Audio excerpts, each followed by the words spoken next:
এবার তোরা তোরা কামড়া কামড়ি কর, একটুখানি স্বার্থের জন্য আপন মানুষ করলি পর। এবার তোরা তোরাই কামড়া কামড়ি কর, এবার তোরা তোরাই কামড়া কামড়ি কর, একটুখানি স্বার্থের জন্য আপন মানুষ করলি পর।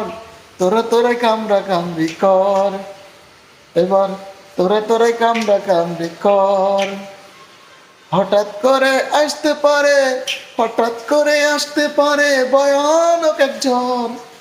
তোরা তোরা কামড়া কামড়ি কর, এবার তোরা তোরা কামড়া কামড়ি কর। কামড়া কামড়ি কর। পারবো না, কেন? করতে মন যায় না। করতে মন চায় না? না, একটু কামড়া কামড়ি কর। পারবো না। এবার তোরা তোরা কামড়া কামড়ি কর।